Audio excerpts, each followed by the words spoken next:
안녕하십니까. 약자와 함께하는 인생성형가 정영기입니다. 오늘은 이명박 이야기를 한번 해볼까 합니다. 그를 일꾼이자 살림꾼이다 그렇게 말했습니다. 지금 직전까지 대통령 한 사람들을 보면은 윤석열 직전까지 대통령 한 사람을 평가해보면 이명박은 일 잘하고 살림 잘하는 사람입니다. 다음에 박근혜는 일은 좀 시원찮았는데 살림은 잘했습니다. 그래도 나라의 기틀을 지키려고, 재정 상황을 지키려고, 경제 상황을 지키려고. 왜? 박정희의 흠을 드러내는 정도는 아니어야 된다. 적어도 박정희의 공적을 훼손하지는 않아야 된다는 그런 생각이 있었기 때문에 나라의 재정이 부실해지는 거, 기업이나 개인이 가난해지는 것을 원하지 않았고 실제로 그런 데 중심을 두었기 때문에 그런 대로 살림을 한 편입니다. 그러나 일은 역시 안 해봤기 때문에, 청와대에서 일해본 적이 없기 때문에 일을 그렇게 잘하지는 못했다고 볼 수 있습니다. 그러면 문재인은 일도 잘못하고 살림도 잘못한 사람입니다. 저는 인생이라는 차원에서 이야기를 하면서 인생이라는 차원에서 지금 대통령을 보는 겁니다. 좌나 우, 진보나 보수를 떠나서 정치도 성과의 예술이라는 차원에서 보는 겁니다. 뭘 했느냐고요. 성과를 내놓은, 열매를 내놓을 그게 뭐가 있냐고요. 문재인은. 저는 생각이 안 납니다.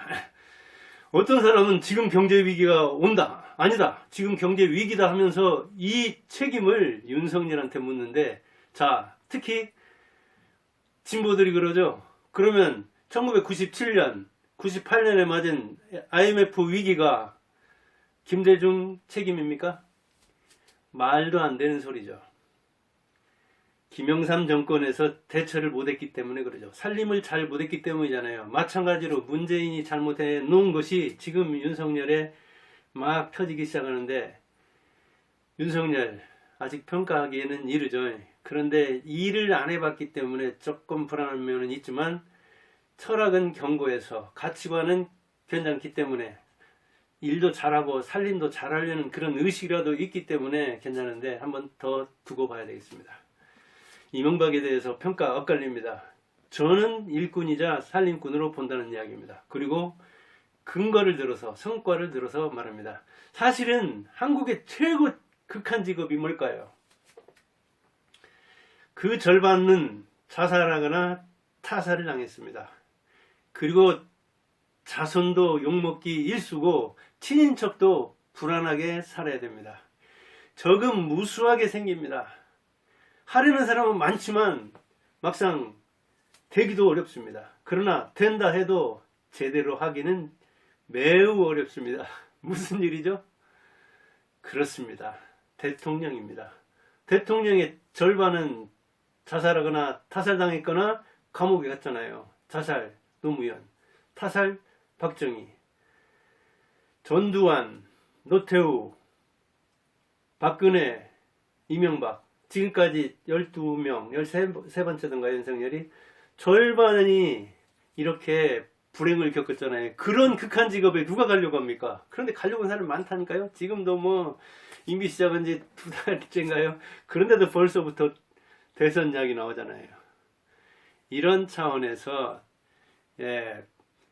우리가 대통령은 정말 준비된 사람이 가야 되는데, 그 중에 이명박은 굉장히 그 개천에서 용난 케이스죠. 신화는 없다. 내가 쓴 것은 신화가 아니다. 나는 일을 통해서, 특히 정주영과 더불어 정주영은 해마스터로 유명하잖아요. 실행력. 뭐니 해도 지능지수나 도덕지수나 감성지수보다도 중요한 게 실행지수다. 해봤어? 하고 책상에서 스카이 나온 이 친구들이 안 된다고 정주영이 하려고 하는 말, 그 뭐 자동차 사업이다, 조선 사업이다, 또 고속도로 낸다고 할 때 이런 일 저런 일을 하려고 하면은 그 머리 좋다는, 공부 잘한다는 그 친구들이 이건 이래서 안 됩니다, 저건 저래서 안 됩니다 하니까 해봤어? 해봤냐고. 해본 다음에 안 되면 그때 안 해도 되잖아. 그런데 그렇게 불도저처럼 잘 밀어붙이는 사람이 이명박이었고, 그가 쓴 자서전이 이겁니다. 대통령의 시간. 2008년에서 2013년까지 대통령을 수행했죠. 대통령의 시간이라는 이 책, 이명박의 모습이죠. 이렇게 그는 개천에서 승천한 셈입니다. 그가 태어난 곳은 일본이죠. 그런데 한 41년이니까 해방되자마자 집 나이로 한 5살쯤 돼가지고 포항 흥해라는 곳에 왔죠. 제가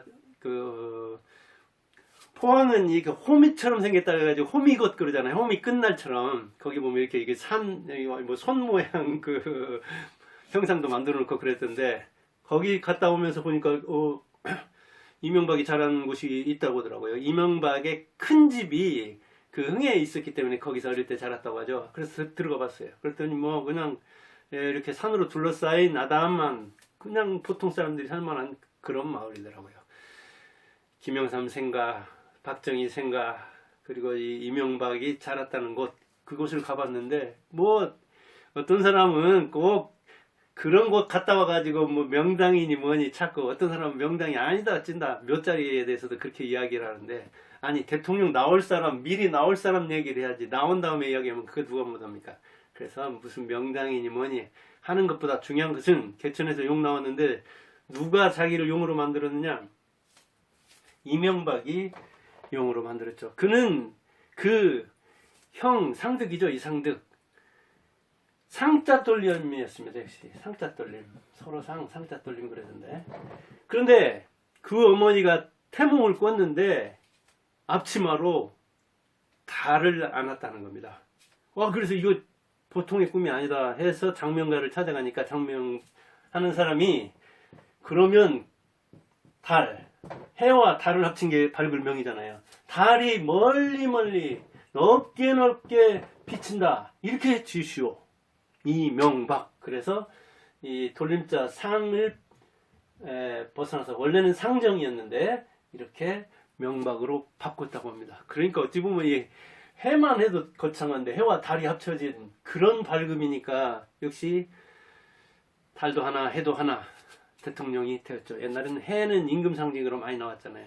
그렇게 해서 아주 그 가난한 데서 뭐 어머니가 아주 그 노점을 한다든가 어려운 그 생산 장사를 한다든가 행상을 한다든가 어렵게 이렇게 키웠잖아요. 그런데 그런 바닥에서 위에까지 올라가야 됐습니다. 그러면 이명박 혼자만 잘나서 그랬느냐? 그러지 않죠. 스스로 그릇이 컸지만 그가 사람을 잘 만났기 때문입니다. 그 누구를 잘 만났냐? 역시 어머니를 잘 만났습니다. 근데 어머니나 아버지는 우리가 선택할 수 없잖아요. 그런데 어머니의 실력의 차이가 있느냐? 있습니다. 제가 엄마의 격이라는 책을 썼는데 여기 제가 쓴 책인데 엄마에도 격이 있더라고요. 품격이 있습니다.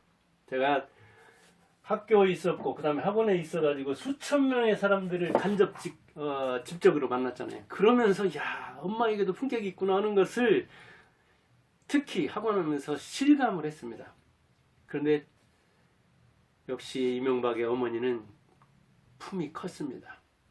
그렇게 어렵게 장사를 하면서도 본래는 이명박을 중학교만 가르치고 그 다음에 자기 형을 돕도록 했습니다. 옛날에는 그랬습니다. 이른바 한놈 밀어주기입니다. 근데 한놈 밀어주기에서 가장 혜택을 본 사람이 누구냐? 장자죠.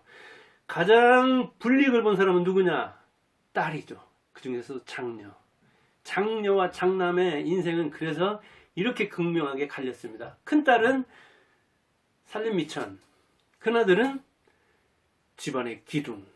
그래서 역시 이명박네 집안에서도 상득이는 계속 공부를 해야 되고 그리고 나머지 이제 형이 잘 되면 집안 일어나는 거니까 나머지는 중학교나 초등학교쯤 나와서 뒷바라지 하라는 이게 지금 이명박이 82세죠.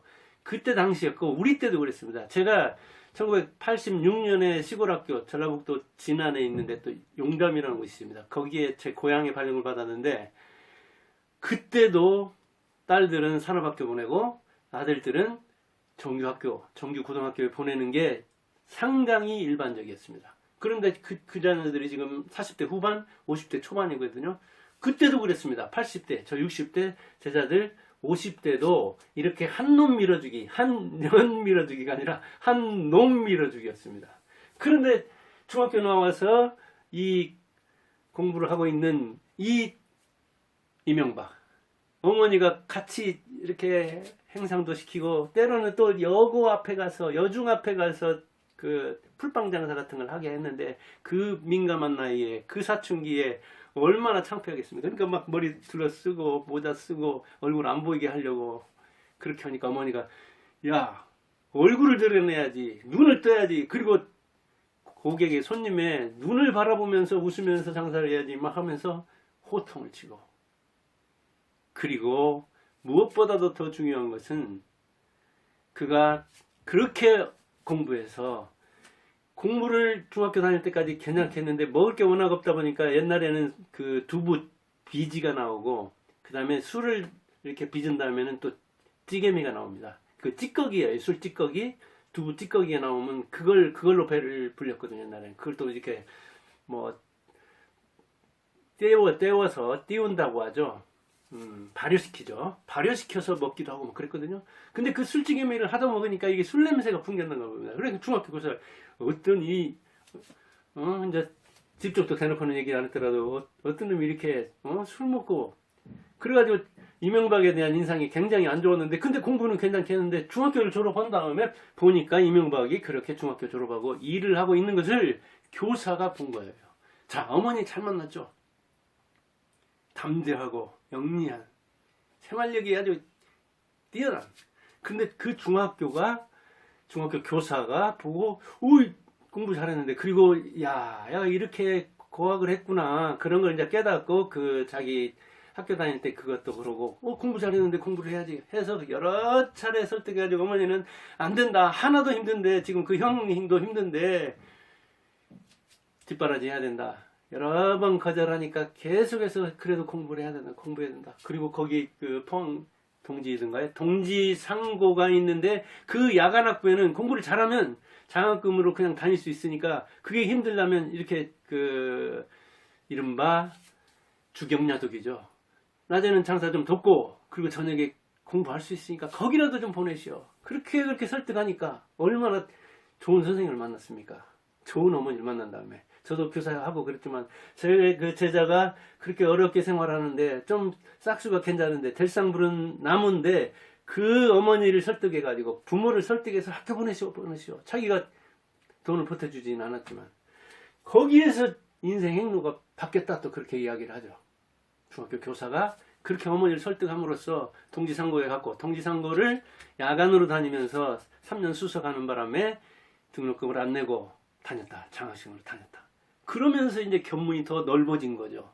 상고 대통령들 김대중, 노무현, 이명박 나왔듯이 상고 출신들이 대단했습니다. 우리 때만 해도 상고, 공고 굉장했습니다.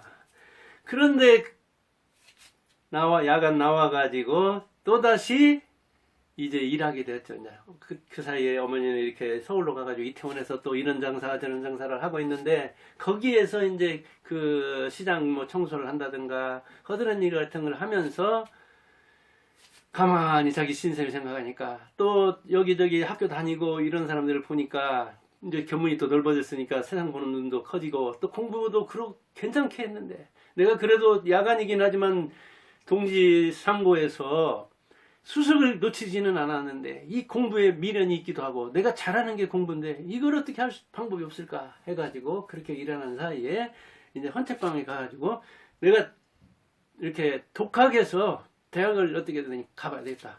가면은 또 대학 다니는 방법이 있겠지.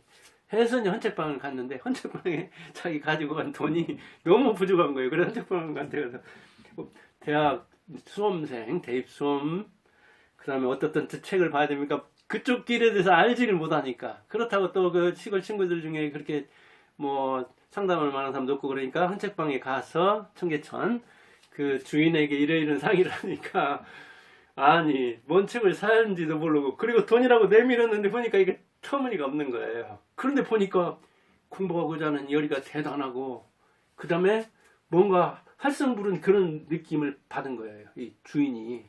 그래 너 돈은 있는 대로 내놓으라. 그리고 상담을 해줬어요. 그리고 격려도 해줬어요. 그래서 그 길로 공부하고 또 열심히 공부해서 고려대 경영대에 합격을 하게 되죠. 합격을 하니까 이제 엄마가 장사를 하는 그곳에서 장사하는 사람들이 야, 경사났다. 그리고 평소에 그 어머니의 성실성을 보고 그 끈기를 보고 저 정도의 엄마의 아들이면 믿을 만하다. 그러니 1년 등록금을 미리 줄 테니까 여기 와서 이 시장 청소하고 이런저런 허드렛 일 아침에 한 다음에 그 다음에 학교 가면 되지 않겠느냐. 엄마를 보고. 그러니까 어머니가 역시 훌륭한 거예요. 어머니를 보니까 그 어머니의 그 아들이다. 그러니까 그 아들도 믿을 만할 것이다. 그리고 얼마나 공부를 잘했으면 이렇게 독하게 해서 그 뭐랄까요. 고관대작의 아들들도 이 부자의 자식들도 못 들어가는 대학을 들어가는 거 보니까 참 괜찮다. 그런데 이제 당시로 보면 이 대학에 들어갈 정도라면 주경야도 하려고 하는 사람도 많았고 당장 홍준표도 그랬잖아요. 그 누나가 아주 고생해서 중학교 고등학교 가르치고 그 다음에 대학 들어간다면 자기가 스스로 고아가다시피 해가지고 거의 뭐 이렇게 대학 생활을 향유하는 즐겁게 향유하는 그런 일하고는 거리 멀게 살았다고 하죠. 그럴지라도 다녔어요 옛날에는. 왜냐하면 중학생 고등학생 교복 입은 것만 봐도 그렇게 부러울 정도였으니까요. 그때 대학 진학률이라는 것은 극히 낮잖아요. 그러니까 이제 공부하고자 하는 마음도 있었지만 그 다음에 그 장사들이 보고 그 싹수를 보고 크게 될랍니다. 그러면 고아 가면 뭔가는 해낼 것이다 해서 어머니 보고 이렇게 지원해가지고 거기서 알바해서 그런데 대학에 들어가서 하라는 공부는 안 하고 1964년이면 박정희 정권 때죠. 박정희가 집권하자마자 해방된 지가 45년이니까 20년도 안 된 때잖아요. 그런데 그때 한일 국교 정상화라는 것을 추진합니다. 박정희는 우리나라에서 일제시대에 생활한 사람이고 일제시대에 사범학교 졸업한 사람이고 일제시대에 경북 가면 문경세제 있죠. 문경초등학교에서 대구사범 나와서 문경초등학교에서 교사 생활을 한 사람이고 만주에 가서 일본 군관학교 다닌 사람이고 일본에 가서 일본 육사를 또 다닌 사람이고 파란만장한 사람이죠. 천황에게 뭐 선서도 한 사람이고 아무튼 군인도 교사도 정치가도 안 해본 게 없는 사람이잖아요. 그런 사람이다 보니까 이거는 한일 간에 뭔가 협력을 해야 저 중국과 소련, 소비에트 연합 거기과 대응할 수 있는 측면도 있고 그 다음에 북한과 체제 경쟁을 하는데 우리가 일본의 그런 어떤 선진적인 박정희에게 이제 친일파 그렇게 이야기하는데 실제로 그가 생활해온 그런 거 보고 느낀 게 그런 거기 때문에 일본에 대해서 미운 건 미운 거지만 국교를 그런데 그때 대통령이 그 의지를 가지고 국교 정상화를 했는데 대학생들은 말할 것도 없이 반대했죠. 어느 세상인데 지금 일본이 어느 나라인데 지금 우리나라가 지금 일제한테 당했기 때문에 이렇게 살고 있는데 그것을 잊고서 벌써 그렇게 해서 데모를 하니까 이제 그 막 몇 사개 사단이든가 경찰 동원하고 군인까지 동원해가지고 계엄령을 통해서 이제 그걸 억압해 나가는 박정희는 이 쿠데타의 흠, 그다음에 그 독재 정치의 흠 그런 게 이제 실적이 많아서 뭐 요즘 또 대통령도 쭉 겪어보니까 잘못하는 구석이 있다 하더라도 뭔가 성과를 내야 되는데 그런 게 없는 측면이 있다 보니까 이제 우뚝한 측면이 있죠. 그때 상대 학장인가 였던가요? 학생회장인가 였던가요? 이명박이 아무튼 총학생회장 대행으로인가 그 고려대 그 시위에 나섰고 역시 체포가 됐죠. 그래서 그 63 운동 그러죠. 또는 63 학생 운동 그러죠. 63 학생 운동의 주도자로서 수감이 됩니다. 위기에 사람을 알아볼 수 있죠. 이명박 그 위기에 역시 담대했고 어느 정도 담대했고 그 다음에 그 수감 생활하는 사이에 딱 한 번 그 어머니가 면회를 갔습니다. 그 면회를 갔는데 면회 가서 뭘 물어봤어요. 야 이놈아 네가 어떻게 해서 대학을 들어갔는데 하나는 공부를 안 하고 이렇게 딴짓만 하느냐 그랬겠어요? 아니면 또 그 건강해야 된다. 어떻게든지 살아남아야 된다. 또는 그래 넌 잘했다. 그래 너는 이 독재 한 거에 가지고 큰 놈이구나 그랬겠어요? 안 그랬어요. 어떻게 물어봤어요? 공부는 하느냐? 기도는 하느냐? 성경은 읽느냐? 그걸 물어봤어요. 공부. 기독교인이에요. 그 어머니가. 이명박도 역시 장로수 유명하잖아요. 기도하냐? 성경 읽냐? 그런데 여기에 있는 거 하나도 제대로 못하고 있었던 거예요. 그 젊은 나이에 20대 초반이죠. 수감이 되어 있는데 이게 되겠어요? 울분과 분노와 이런 게 터지지. 그래 공부가 되고 무슨 기도가 되며 성경이 눈에 들어오겠냐고요. 그런데도 어머니가 그렇게 물어보니까 그냥 막 자동적으로 대답을 했다고 하죠. 왜? 어머니가 이렇게 물어본 것은 결국은 의문이 아니라 명령이었던 거죠. 공부하라. 이런 어려움 속에서 기도하라. 그리고 성경을 읽어서 거룩한 사람들이 살아가는 그런 모습대로 살아라 하는 그런 지상 명령이었죠. 그렇게 알아들었어요. 그 사람도. 그래서 이 위기에 어느 정도 그래도 그걸 소화하고 있는 이명박이 야, 어머니 역시 담대하구나. 그래서 자기 인생은 자기 책임이다. 그리고 위기에서 그릇을 알아보는데 우리 어머니는 역시 시장에서 그 담대한 모습을 보이더니 이렇게 아들이 갇혀 있는데도 뭐 원망한다거나 그 건강만 이야기를 한다든가 뭐 나람에 대한 막 울분만 내는 게 아니라 내실을 기하고 이럴 때 위기에서 준비하라. 그 지상 명령을 듣고 역시 그 어머니 그 아들이죠. 따랐던 거죠.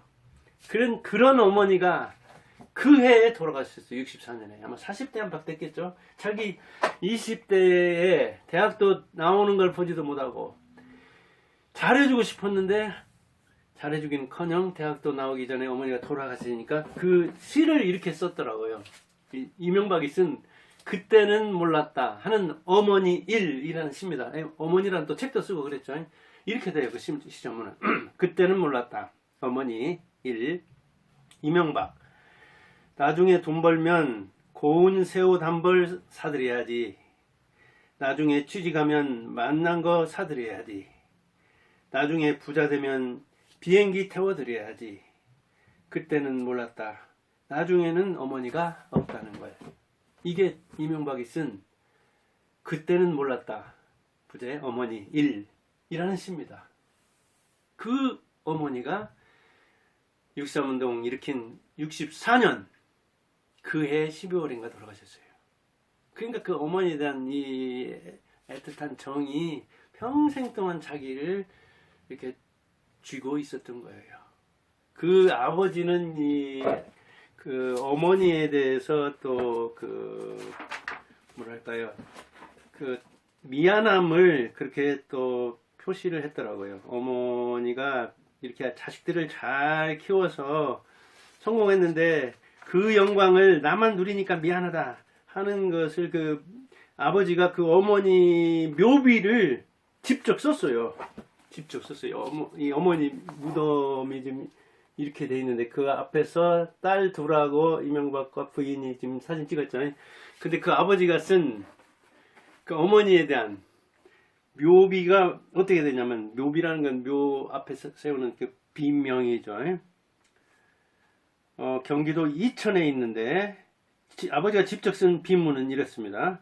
고생 끝에 자식들의 성공을 누리지 못하고 죽어 묻혔는데 나만 홀로 남아 낙을 누리니 미안하구려. 아버지가, 그러니까 남편이 부인에게 보내는 묘비명이죠. 이렇게 됐습니다. 그런데 그가 이렇게 어머니 잘 만나고 교사 잘 만나고 지나가는 사람이었지만 헌책방 주인의 그 배려, 거기에 힘입어서 대학 들어간 다음에 대학 들어와서 이제 학생운동한 다음에 수감했다가 또 그때 수감했을 때 어떤 사람은 학생으로서 제적당하기도 하고 이재호라는 그랬던가요? 어떤 사람은 그냥 또 복학하기도 하고 그랬거든요. 근데 이제 이명박은 다시 복학해서 졸업을 해야 되죠. 근데 졸업해가지고 취업하려니까 취업이 돼요? 빨간 딱지가 붙었는데 박정희가 그런 것도 철저히 따졌는데, 그래서 여기도 넣어보고 저기도 넣어보고 하면은 안 돼요. 왜? 그 문서가 불법 문서가 와가지고 탈락시키는 거예요. 근데 그때 현대건설이라는 조그마한 광고난 데 가가지고 이제 그때만 해도 현대건설 뭐 사원이 한 100명이라고 했으니까. 근데 이렇게 이명박이 지원해가지고 정주영을 면담하고 그러는데 정주영도 괜찮다는 거야. 눈도 좀 짝짝인 것 같고 조그마한데 아주 형형하게 빛난다. 이거 그거 애가 기가 있다. 뽑으려고 하는데 이 친구는 학생운동 해가지고 이 나라에서 뽑지 말라는 사람입니다. 그래서 못 뽑았어요. 그런데 인연이 되려고 해서 그랬는지 이명박이 박정희에게 편지를 썼습니다. 이러고 저러고 해가지고 그런 운동을 한 사람인데 그렇다고 해서 이렇게 취업을 제한해서 되겠느냐. 기회를 달라. 기회를 주면 우리가 나라에 이렇게 기여를 할 것이고 우리가 나라를 사랑해서 그런 것이지 당신이 미워서 그랬느냐. 그러니까 취업을 좀 막지는 말라. 왜 한 사람의 인생을 그렇게 막으려고 하냐. 이렇게 편지를 썼는데 박정희가 현대를 전화해가지고 이런 친구가 지원했는데 당신 뭐 잘 이렇게 살피라. 쓰기는 쓰되 그리고 그 친구 아주 맹랑한데 박정희가 이런 구석이 있어요. 기업가들이 들이받아도 덤벼도 말이 되면 소양땡 막을 때도 그랬잖아요. 시멘트 댐 막으려다가 사력댐 막았는데 그거 정주영의 건의를 받아들여서 건드렸잖아요. 그러니까 말이 이렇게 되면 들어줘요. 어찌 보면 그러니까 그 견문 넓고 좀 포용력도 있다는 이야기죠. 뭐 아주 극과 극을 달리는 측면이 있지만 그래서 채용을 하는 거예요. 그런데 그 뒤에 그런 사실을 이명박한테 정주영이 얘기했다 안 했다. 너 박정희 때문에 구제된 줄 알아. 그리고 너 이렇게 해서 채용을 했으니까 너 잘해야 돼. 그렇게 인질로 잡으려고 한다든가 갑질하려든가 그런 것이 별로 없었다고요. 거의. 그러니까 역시 큰 그릇은 만나서 큰 그릇과 어찌 보면 같이 고락을 같이 하면서 더 큰 거죠. 그러니 어찌 보면 나락으로 빠졌던 사람 구제해 줬으니 뭐 박정희에 대한 은혜도 있겠지만 정주영한테 가서 얼마나 열심히 일했겠습니까? 그게 이제 그 태국 금고 사건에서 나오는 거잖아요. 태국에서 고속도로 내는데 우리나라에 이 불량배들이 막 그 노동자로 가다 보니까 거기서 금고 처리를 하려고 하는데 그걸 온몸으로 20대 사원 30대 초반인가요? 그렇게 지켜냈다고 하잖아요. 그 소문이 정주영한테 가서 정주영이 가만히 이야 이 친구 형제보다도 자식보다도 더하는 친구구나. 이런 정도의 사심 회사와 함께 죽고 살려는 사람. 그래서 30대 사장 40대 회장 그리고 50대면서 27년 회사 생활 현대 생활을 마치게 되잖아요. 물론 이제 그 뒤에 뭐 정치적 견해 때문에 정주영과 갈등 안 했다 그런 설이 있지만 사실은 그 통일국민당 정주영이 그렇게 이제 오라고 했는데 그쪽으로 안 가고 김영삼 쪽으로. 그런데 김영삼이 강남에 이렇게 출마시키려고 하니까 그래도 그렇지 제가 이 통일국민당하고는 대결할 수 없습니다. 그러니까 전국구로 주는 이제 영남 출신으로서 김영삼 쪽으로 간 거고 그 다음에 그래도 그렇지 정주영 그 당 통일국민당과 직접 대결하는 거는 그래서 상당히 그래도 의를 지킨 현대면으로서 정주영을 배반한 정도라고는 얘기할 수 없겠다. 그러나 자기에게 유리한 쪽을 찾아간 건 사실이죠. 진짜 현대면이어가지고 정주영 신복이었다면 그쪽으로 출마했어야 한다는 그런 설이 있었는데 뭐 역사에 가정은 없는 거니까요. 그렇게 해서 27년 회사면 정리하고 그 다음에 30여 년의 정치 역정을 겪게 되는 거죠. 그러니까 어찌 보면 굉장히 준비된 일꾼이자 준비된 살인꾼이어서 이명박이 통치할 때 오죽하면 정주영 새끼 정주영이다 해가지고 해봤어? 내가 해봐서 아는데 그렇게 하면 안 돼. 이렇게 그리고 너무 토건 국가의 그 주역이다 보니까 토건식으로 그렇게 그 뭐 4대강이네 청계천이네 또 아파트 건설이네 재개발이네 뭐 이렇게 그 토건 냄새를 냈다. 때가 어느 때인데 정보산업, IT 산업에 좀 미숙하면 자기가 안 해본 영역에 대해서 참모의 말을 들어야 하는데 이제 그런 이야기를 하는 사람들도 있죠. 아무튼 그는 대통령으로서 일할 때 가치관은 실용주의죠. 성과주의죠. 정치는 성과 예술이다. 철저히 성과를 내야 된다. 한번 FTA, 아랍에미레이트든가요, UAE, 거기서 원전을 수주했죠. 그 원전도 어렵게 만들고, 그 다음에 탈원전 한국에서 하고 문재인하고는 격이 다르죠. 그 다음에 자원외교. 역시 세계 돌아다니면서 이 상사맨으로서, 건설맨으로서 뛰어다닌 이명박의 눈은 작지만 큰 세계를 본 거죠. 그런데 그 자원외교도 역시 어땠어요? 문재인은. 그것도 문제라고 막 이렇게 하면서 막 축소시키려다가 이것저것 파기하려다가 그나마자 뒤에 좀 이게 뭐 이거 아닌데 해가지고 하여간 문제 있는 친구죠. 사대강, 청계천, 버스 노선, 서울숲 뭐 이런저런 그 업적으로 말하자면 문재인은 그 곁에 가지도 못하죠. 그리고 라디오 연설을 통해서 109번인가 했던 거예요. 격주로 국민과 직접 소통하려는, 국민에게 직접 정책을 설명하고 정부 입장을 설명하는 그런 일을 했죠. 위기에 또 참 많이 당했죠. 광우병, 촛불 집회. 말도 안 되는 거죠. PD수첩, MBC들 참 웃기는 애들이죠. 광우병, 우리나라에 지금 걸린 사람 있습니까? 과학적입니까? 그 친구들도 아마 지금 이 광우병 그 촛불 사태에 참가했던 사람들 중에 미국산, 호주산, 영국산 스위스고기 안 먹는 사람 뭐 거의 없을 거예요. 그 다음에 2008년 금융위기 또 맞았죠. 그러나 잘 극복했죠. 노무현 서거해가지고 또 얼마나 요란했습니까? 역시 잘 극복했죠. 4대강 반대하는 거에 대해서 천안함, 또 북한도 노무현하고 달리 대립하다 보니까 천안함 사태, 연평도 사태 참 많은 또 일을 겪었죠. 또 이 금강산 거기에서는 박왕자 피격해서 죽게 되는 사건도 있었고, 그러니까 또 개성공단을 폐쇄하는, 북한 입장에서도 강대강으로 나가가지고 그렇게 그 대립구도를 가져가가지고 아마 문재인 때 이렇게 말 그대로 화해하는 스타일보다도 이렇게 깨짐으로써 박근혜 이명박 시절에 그 깨물어서 관계를 아마 좀 후회만큼한 측면이 있을 거예요. 손해도 많이 받고. 그 밖에 이제 퇴임 후에는 적폐다 해가지고 뭐 BBK다, 도곡동, 다스 이러저런 사건 때문에 17년형 받았던가요? 그런데 2년 7개월 살고 지금 뭐 며칠 전에 3개월 형 집행 정지로서 풀려나는데 이제 앞으로 어떻게 될지는 모르지만 8월에 아마 광복절 맞아서 특사로 풀려나지 않느냐 이런저런 이야기가 있는데 뭐 그건 알 수 없는 일이죠. 아무튼 이명박은 일 잘한 사람입니다. 살림 잘한 사람입니다. 그러나 역시 흠도 있죠.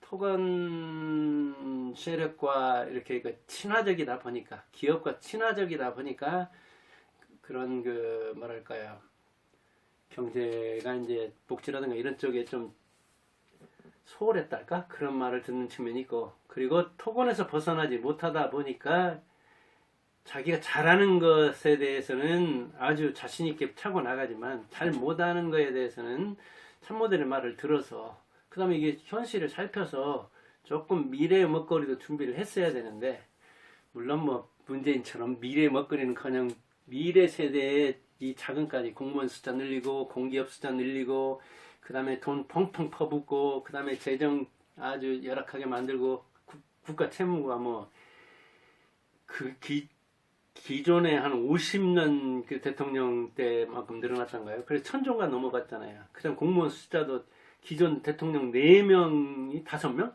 20년에 늘린 만큼 더 늘렸다던가요? 10만 이상 늘렸잖아요. 아무튼 뭐 국가의 재정 채산성을 악화시키는 데는 아주 뛰어나게, 나쁜 쪽으로 뛰어나게 일한 사람이죠. 문재인 그 폐해가 앞으로 2, 3년 갈 텐데 윤석열이 이거 잘해야 할 텐데 잘할지 한번 지켜봐야 되고 잘하기를 바라야죠. 바랍니다. 그래, 오늘은 이명박에 대해서 이야기해 봤습니다. 감사합니다.